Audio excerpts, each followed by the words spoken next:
Good evening, distinguished guests. It's a distinct pleasure to be here for the third year in a row. In previous years, Mike Manatos was very clear in asking in front of all of you, asking me to limit my comments to 2 to 3 minutes. I don't know if I will be able to do that this year, but I'll try to be brief. And by doing so, I would like to say, or not to repeat, I would like not to repeat things that I've said before. 2 years ago, I talked about the laconic brevity of the determination of the Greek people in 1940 to defend their patrida, their motherland. And I tried to draw an analogy between the laconic spirit of the Greeks in World War II with the original Lacedaemons, the Spartans, in the Battle of Thermopylae, who actually needed less than the allotted 2 to 3 minutes to state their purpose. Itan ή epitάς. Last year, I talked about dignity, which, together with freedom, democracy, human rights, all those noble universal values, explain why the people of Greece rose up to the call and did what they did, not only in 1940, but throughout their history. All these notions are noble. I think it boils down to dignity, because when you think about it, the Greeks back then went to the war without really expecting to win. They were heavily outnumbered, and their equipment, their ammunition was short compared to that of the opponents. And they did not fight a war against a traditional enemy. They didn't fight a war against the people that they hated inherently. Quite the contrary. I'll tell you a real story that happened to me very briefly. I was a graduate student in Italy, and on New Year's Day, 1981, I was stranded hitchhiking in central Sicily. And I was trying to find a way out of this small village because, I asked them, they told me there is no hostel there, no place to stay.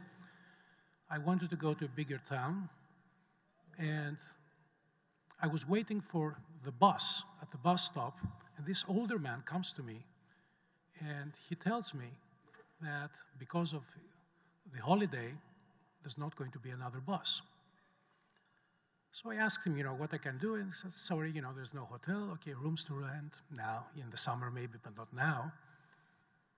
And then, of course, he said, he asks me, where are you from? And I say, Greco.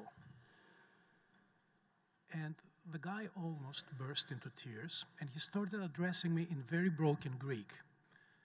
And it so happened that he was an Italian soldier in the Italian occupation army in Greece. And when Italy capitulated in 1943, the Germans, as many of you know, put all the Italians in camps, and they basically, exterminated them.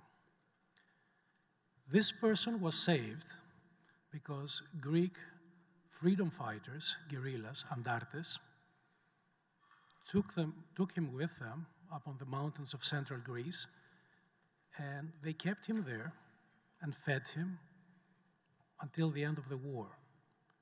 So the person was almost in tears, and he made sure that I found a place to spend the night, and also he ordered his grandchildren to show me a good time at the village, which was going to the pizzeria and having pizza. There was very little else to do there, but it shows you that the fight was not against, it was for.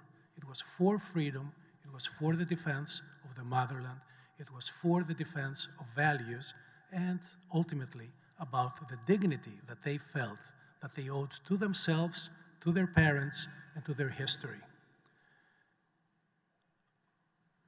If I'm going to highlight another point this year, this would be the commonality of cause that my country and the United States, our host country, have shared throughout their respective histories as independent countries and before.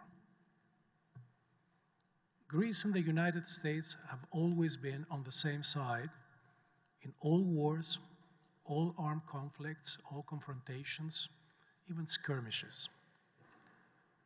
Not too many countries in the world can boast this.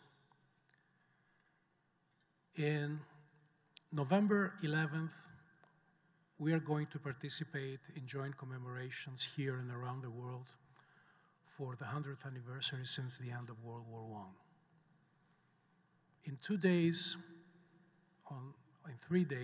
on October 28th, we are going to observe again, jointly, the anniversary of Greece's joining World War II on the side of the Allies.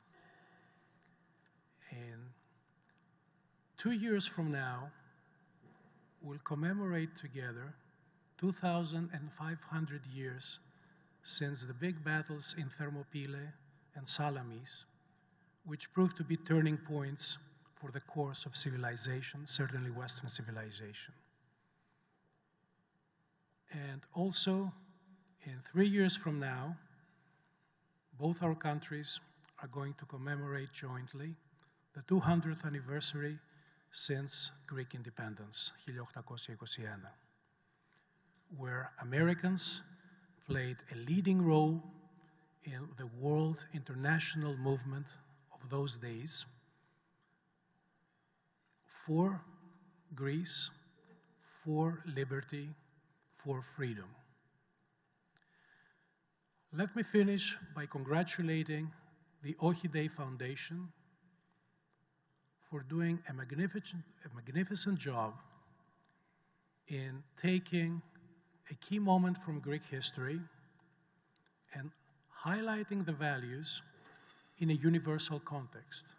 Because after all, the values that we talked about, freedom, democracy, human rights, and dignity, are universal values.